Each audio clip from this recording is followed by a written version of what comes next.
Hi hello ನಮಸ್ಕಾರ, welcome back to my other vlog. So ಇವತ್ತಿನ ವ್ಲಾಗಲ್ಲಿ ನಾನು ಹೆಣ್ಣು ದೇವರಿಗೆ ಯಾವ ರೀತಿ ಮಡಿಲಕ್ಕಿನ ಕೊಡಬೇಕು, ಏನೇನೆಲ್ಲ ಇಟ್ಟು ಕೊಡಬೇಕು ಅನ್ನೋದನ್ನು ತಿಳಿಸ್ಕೊಡ್ತಾ ಇದ್ದೀನಿ. ಸೊ ಈ ವಿಡಿಯೋ ನಿಮ್ಮೆಲ್ರಿಗೂ ಯೂಸ್ಫುಲ್ ಆಗುತ್ತೆ ಅಂತ ಅಂದ್ಕೊಂಡಿದ್ದೀನಿ. ನನಗೆ ಎಷ್ಟು ಗೊತ್ತಿದೆಯೋ ಅಷ್ಟು ತಿಳಿಸ್ಕೊಡ್ತಾ ಇದ್ದೀನಿ. ಇನ್ನೇನಾದರೂ ಕೊಡಬೇಕು ಅಂತ ಇದ್ದರೆ ನನಗೆ ಕಮೆಂಟ್ ಬಾಕ್ಸ್ನಲ್ಲಿ ತಿಳಿಸಿ ಏನು ಕೊಡಬೇಕಂತ.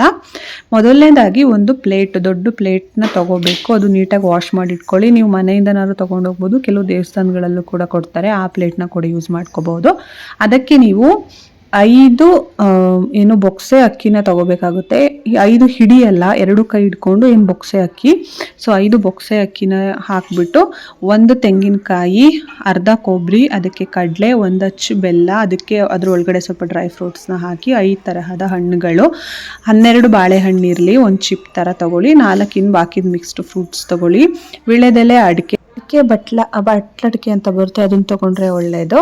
ನಂತರ ಇಲ್ಲಿ ಹೂವು, ಹಾಗೆ ಬ್ಲೌಸ್ ಪೀಸು, ಮತ್ತು ಸೀರೆ ಕೊಡುವಂಥವರು ಸೀರೆನ ಕೊಡ್ಬೋದು. ಸೊ ಅದು ನಿಮ್ಮ ಇಷ್ಟಕ್ಕೆ ಬಿಟ್ಟಿದ್ದು.